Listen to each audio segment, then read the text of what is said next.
రెండో తిరుపతిగా పేరుగాంచిన వాడపల్లి వెంకన్న ఆలయం దినదిన ప్రవర్ధమానమవుతోంది.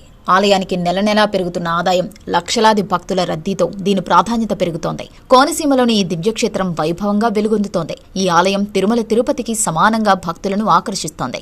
ముఖ్యంగా శనివారం వచ్చిందంటే చాలు రావులపాలెం, రాజమండ్రి, కాకినాడతో పాటు పరిసర ప్రాంతాల నుంచి వేలాది వాహనాలు తరలివస్తుండటంతో భారీ ట్రాఫిక్ సమస్యలు తలెత్తుతున్నాయి. 7 వారాల వెంకటేశ్వర స్వామిని దర్శిస్తే జన్మ ధన్యమవుతుందని విశ్వసించే భక్తులు, సినీ ప్రముఖులు లక్షల సంఖ్యలో క్యూ కడుతున్నారు. కోనసీమలోని వాడపల్లిలో చందన రూపంలో స్వయంభూగా వెలిసిన వెంకటేశ్వర స్వామిని 7 సార్లు దర్శించి 7 ప్రదక్షిణలు చేస్తే కోరికలు తప్పకుండా నెరవేరుతాయని భక్తుల నమ్మకం. అందుకే రాష్ట్రం నలుమూలల నుంచే కాకుండా ఇతర రాష్ట్రాలు, విదేశాల నుంచి కూడా భక్తులు స్వామివారి దర్శనానికి తరలివస్తున్నారు. రాజకీయ నాయకులు సైతం స్వామివారి ఆశీస్సులు పొందేందుకు తరచూ వాడపల్లి చేరుతుండడం ఈ క్షేత్రానికి మరింత ప్రాచుర్యం తీసుకొస్తోంది. వాడపల్లి శ్రీ వెంకటేశ్వర స్వామి ఆలయ ధర్మకర్తల మండలి చైర్మన్ గా ముదునూరి వెంకటరాజు నిత్యం భక్తుల సేవలో తరిస్తున్నారు.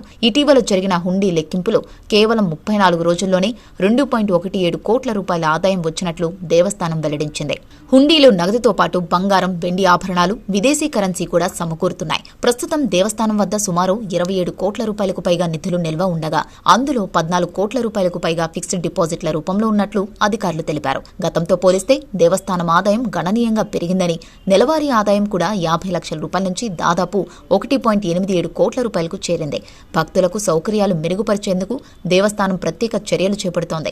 ప్రత్యేక దర్శనం, ఆశీర్వచన దర్శనం టికెట్లు తీసుకున్న భక్తులు నేరుగా స్వామివారిని దర్శించుకునేలా ఏర్పాట్లు చేస్తున్నారు. కోనేరు పనులు పూర్తి కావస్తుండగా వకుళమాత అన్నదాన భవనం మార్చి నెలాఖరుకు అందుబాటులోకి రానుంది. రహదారి విస్తరణ పనులు కూడా త్వరలో ప్రారంభం కానున్నాయి. వాడపల్లి వచ్చిన భక్తులు వెంకటేశ్వర స్వామివారితో పాటు అమ్మవారి ఆలయం, శివాలయం కూడా దర్శించుకోవచ్చు. ఇక్కడి నుంచి సుమారు 6 కిలోమీటర్ల దూరంలో ఉన్న ర్యాలీ క్షేత్రంలో స్త్రీ, పురుష రూపాల్లో ఒకే విగ్రహంపై స్వామి, అమ్మవార్లు దర్శనం చేసుకోవచ్చు. 7 వారాల వెంకన్న దర్శనం కోసం భక్తుల ప్రవాహం రోజురోజుకు పెరుగుతుండటంతో వాడపల్లి నిజంగానే రెండో తిరుపతిగా తన విశిష్టతను చాటుకుంటోంది. ఈ మధ్య వాడపల్లి వెంకన్నను young heroine Sridevi, youth hero Roshan, Rajeev Kanakala, రచయిత కోన వెంకట్ తదితరులు దర్శించుకున్నారు.